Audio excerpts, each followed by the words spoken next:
1990, we'd finished the academic year performing at the National Theatre with Hard to Swallow, and Maureen had offered us the opportunity to have a lot of money to do something that would fulfill some dreams for some of us as a kind of gift, basically, because we'd helped her get the play out. And our cast were quite keen to visit America. They'd never travelled before. And so that's what we did. And through a connection in our local authority, we managed to get an agreement to visit the High School for Performing and Visual Arts in Houston, Texas. The problem for me was, how do I occupy and keep Hard to Swallow on the back burner, but how do I creatively occupy the whole cast?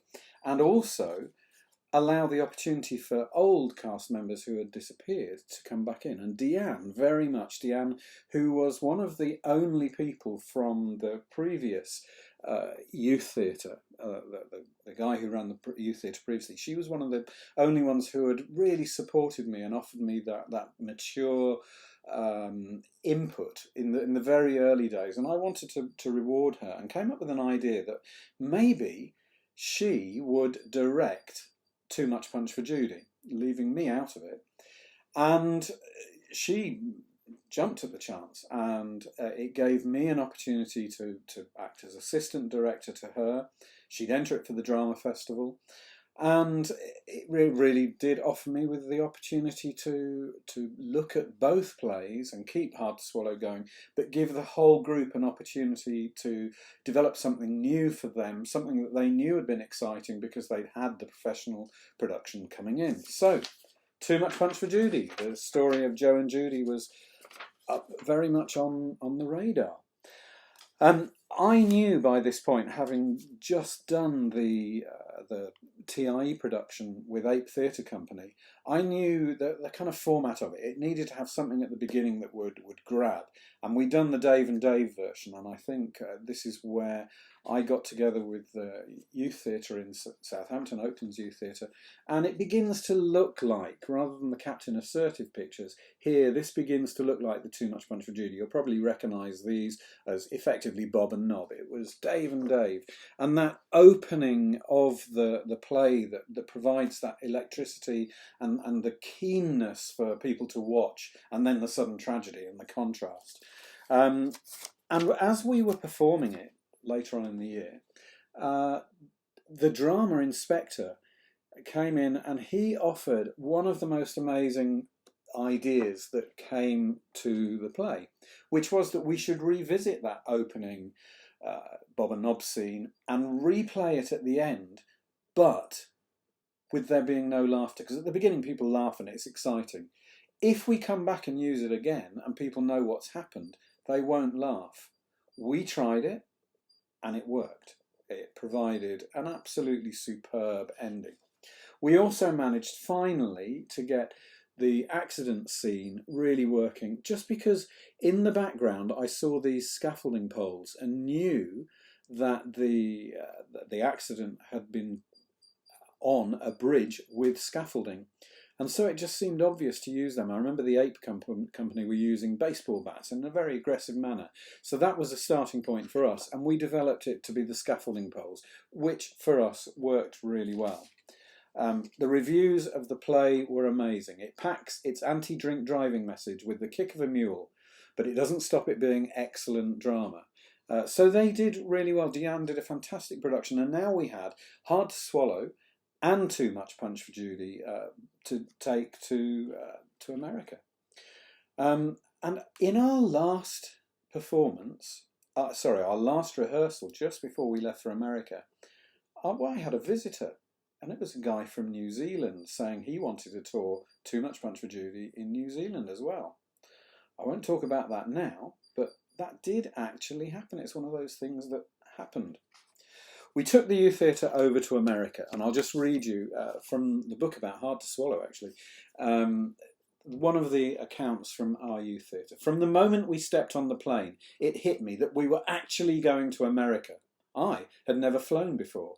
It was amazing, but a weird feeling being up among the clouds. I was nervous. After 10 hours, we landed in Houston. My first view of the city was not what I expected. Everything is very spaced out and the roads are endless. I expected more skyscrapers. So we went to the Houston School for Performing Arts and we all did homestay, staying with amazing families. We stayed in the family of Leo and Jackie Runstein, and we stayed with our little baby Ollie, who was 3 months old, I think, at that point. So we took him on the plane, and we were hosted by the wonderful department, Bob Singleton, and his fantastic drama department. We were welcomed there, and we performed Too Much Punch for Judy and Hard to Swallow. And there's a production of Hard to Swallow there. And then we toured them around. We were really concerned because we were staying, it was like a fame school. I mean, it really was quite incredible. So at lunchtime, they danced down the steps, literally like the Fame movie. And we were worried that we were this little group. We felt fairly accomplished because we performed at the National, and they've been working with me now for nearly 3 years.